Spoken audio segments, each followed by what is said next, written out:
Assalamualaikum warahmatullahi wabarakatuh. Selamat bertemu kembali. Hari ini Bapak terlebih dahulu ingin menyapa kalian. Semoga semuanya sehat dan kedepannya akan selalu terhindar dari pandemi pada saat ini. Nah, untuk tugas minggu yang dulu, kalian telah menyaksikan sebuah film tentang suatu penciptaan produk kreatif. Silahkan kalian berikan komentar untuk absen, produk apakah yang diciptakan dalam film tersebut. Untuk hari ini, kita akan membahas sedikit jika kalian telah meminjam buku ini, produk kreatif dan kewirausahaan dari perpustakaan sekolah. Silahkan bisa kalian sambil buka karena ada beberapa teori yang akan Bapak lewati saja. Kita langsung ke bab yang kedua. Di bab yang kedua itu tentang peluang usaha, produk, barang, atau jasa. Di sini kalian akan menganalisis suatu peluang baik itu berupa produk, barang, maupun jasa. Dari buku sini menyatakan bahwa sekarang itu kita menggunakan konsep wow marketing. Attitude yang dulu diartikan sebatas seorang suka atau tidak, kini terpecah menjadi appeal dan as. Nah, appeal sendiri itu adalah tertarik. Orang yang tertarik biasanya belum tentu dia akan menggunakan suatu produk tersebut. Tapi jika seseorang tersebut telah tertarik, maka timbullah as atau pertanyaan. Orang tersebut akan mulai mencari tentang suatu produk tersebut. Misalkan produknya bagus atau tidak. Kemudian kalau dia menggunakan nih ke depannya akan seperti apa? Manusia memiliki naluri sosial sehingga manusia akan berkomunikasi dengan manusia yang lain atau orang lain untuk mengetahui suatu produk tersebut. Nah, dari sini Bapak ingin mencontohkan suatu produk yang mungkin ada terobosan barunya dalam dunia kosmetik. Siapa yang dulu pada saat kecil masih menggunakan sabun batang? Ya, kalau pada saat kalian SD mungkin kalian masih familiar dengan penggunaan sabun-sabun batang. Pada saat sekarang, apakah masih ada dari kalian yang menggunakan sabun batang? Bapak yakin dari kalian semua itu sekitar 80%-nya telah menggunakan sabun berbentuk cair. Bapak punya satu contoh produk tentang sabun cair yang mungkin akan sedikit menarik bagi kalian, apalagi kalau kalian belum mengetahuinya. Ada yang kenal dengan produk ini? Ini contohnya adalah hand body-nya, tapi kalau kalian pernah melihat sabunnya, di antara kalian apa ada yang pernah melihat sabunnya silahkan isi di komen. Nah, itu sabunnya nanti akan Bapak tampilkan di sebelah sini. Beberapa wanita mungkin akan tertarik dengan sabunnya, dengan alasan yang pertama karena warnanya menarik. Dari sini tadi, suatu barang akan dilirik jika berpenampilan menarik.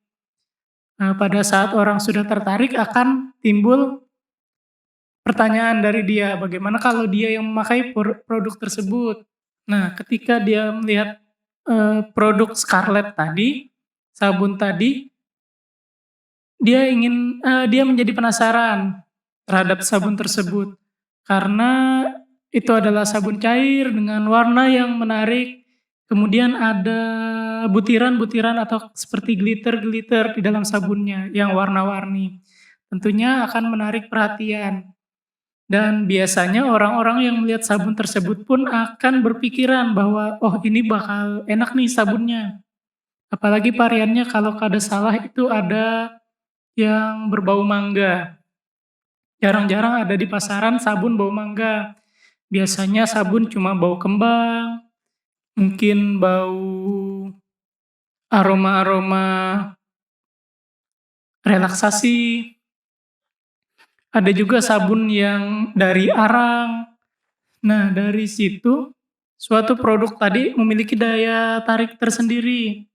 Di antara banyaknya sabun-sabun cair yang ada di pasaran Indonesia, dia memiliki suatu khas keunikan. Nah, itu nanti akan kita bahas ketika kita akan mempelajari SWOT nantinya. Nah, SWOT sendiri adalah singkatan dari strength, weakness, kemudian opportunity, dan threat. Strength sendiri adalah kekuatan suatu produk, nilai lebih dari suatu produk tersebut apa sih dibandingkan dengan produk-produk lain ataupun produk-produk sejenis yang lain. Kemudian ada weakness atau kelemahan, kelemahan suatu produk tersebut terhadap produk yang lain, baik yang sejenis ataupun yang mirip dengan produk tersebut. Kemudian opportunity, peluangnya di pasaran bagaimana nih, bakal laku atau kada. Dan yang terakhir adalah ancaman. Ancaman suatu produk tersebut apa yang akan mengancam produk tersebut sehingga produknya tidak akan laku di pasaran nantinya. Kita ambil contoh langsung untuk SWOT tadi, misalkan ini produk Herboris.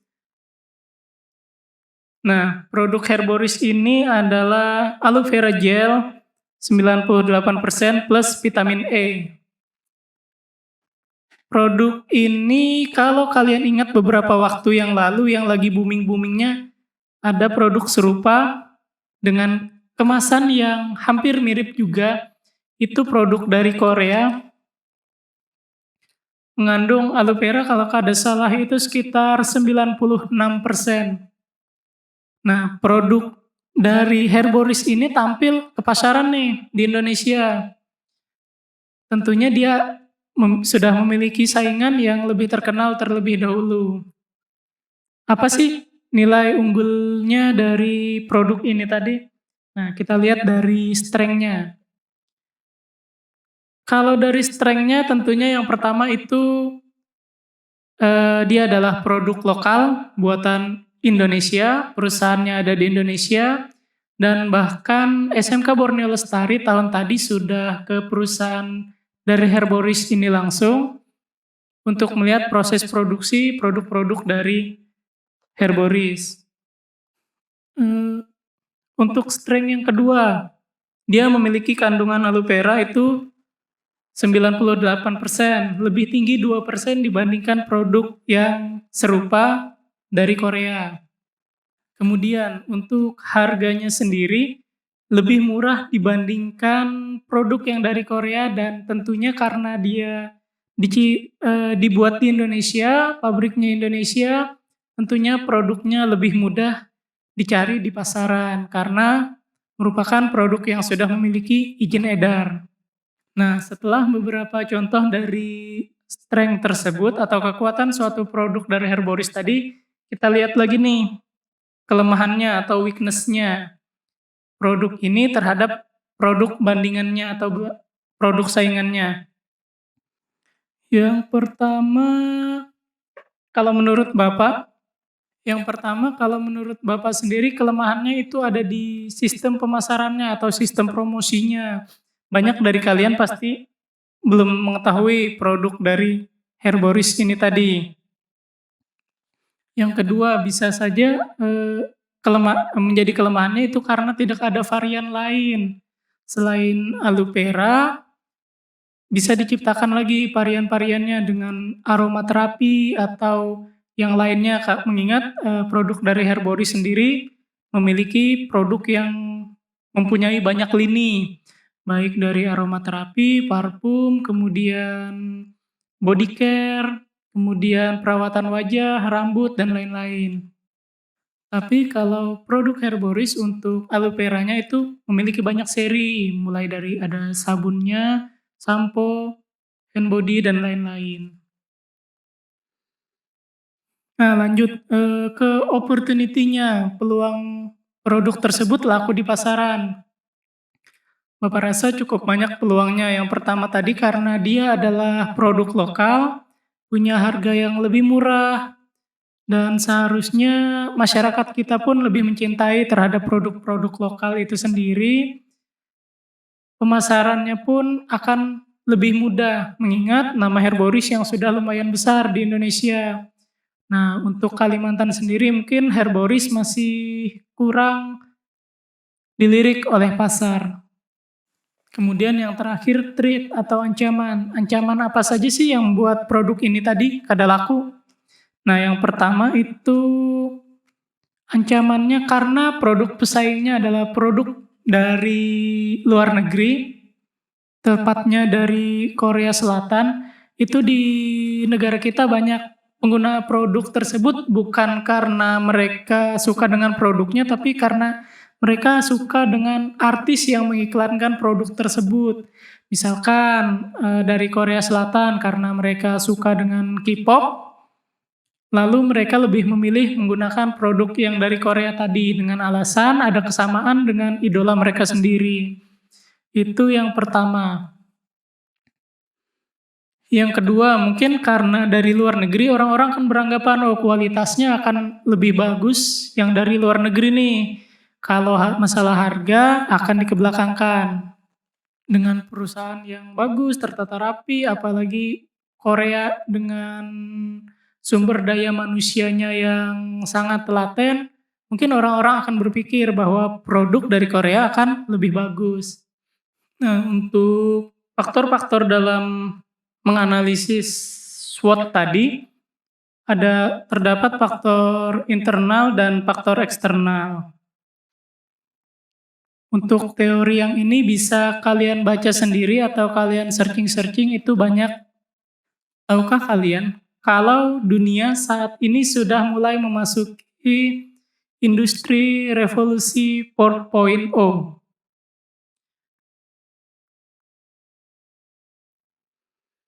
Kalau kalian ingat dulu para pekerja itu untuk suatu perusahaan bekerja secara langsung, suatu barang dibuat dengan tangan. Sekarang sudah mulai bergeser, beberapa produk barang itu dibuat dengan mesin. Nanti pada saat kalian kunjungan industri dan mudahan bisa untuk melaksanakan kunjungan industri, kalian akan melihat nih beberapa produk sudah mulai dibuat dengan menggunakan mesin tanpa adanya campur tangan manusia.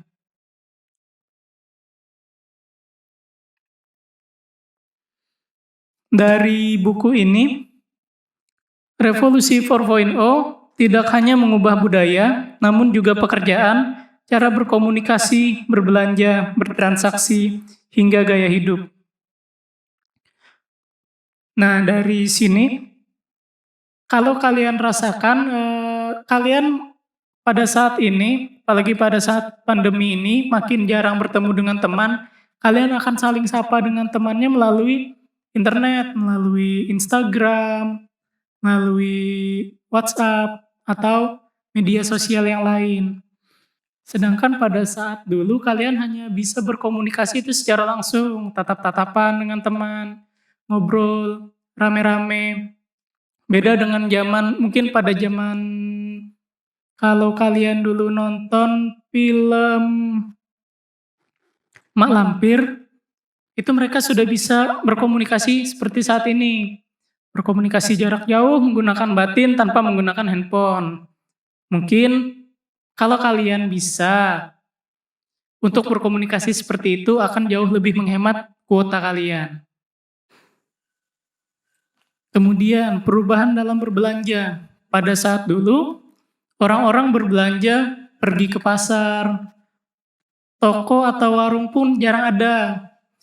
Apalagi pada saat zaman-zaman sebelum Indonesia merdeka dulu, Indonesia sempat menerapkan sistem barter. Jadi kalau mau belanja, ada suatu barang yang dibawa. Misalkan nih kalian mau beli beras, kalian harus menukarnya dengan produk yang lain. Misalkan kalian tukar beras tersebut dengan kayu bakar. Nah, beda dengan sekarang. Sekarang berbelanja sudah mulai online, apalagi pada saat ini berbelanja online jauh lebih diminati dan bahkan penggunaan uang pun sudah mulai berkurang untuk uang cash, sekarang sudah mulai beralih ke mata uang digital.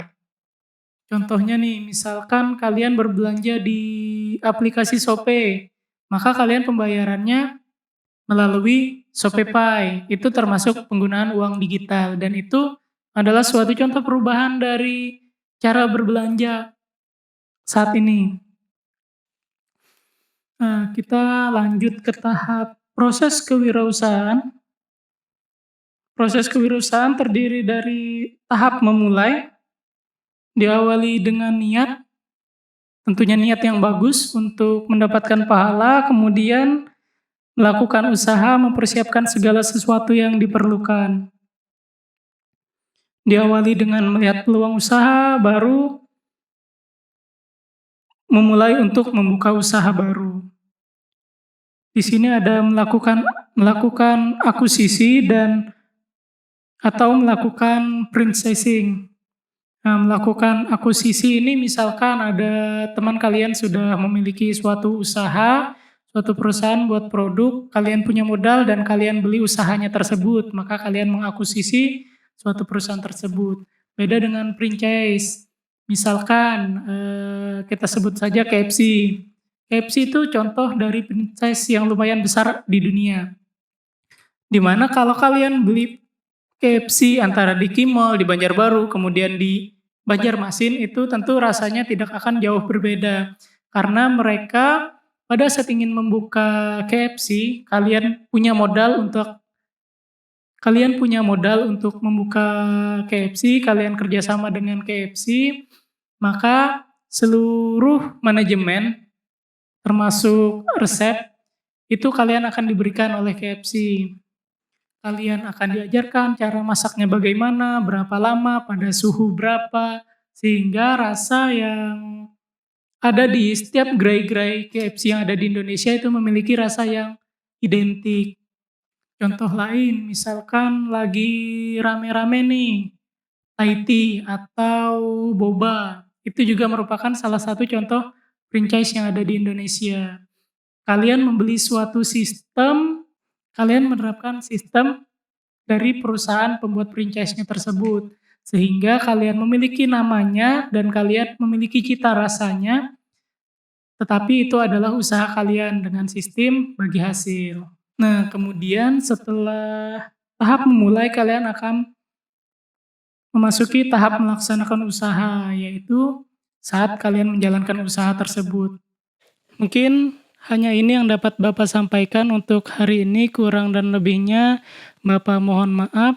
Semoga kalian sehat selalu, ikuti anjuran pemerintah dan tetap laksanakan protokol kesehatan. Bapak akhiri pertemuan untuk mata pelajaran produk kreatif pada hari ini. Assalamualaikum warahmatullahi wabarakatuh.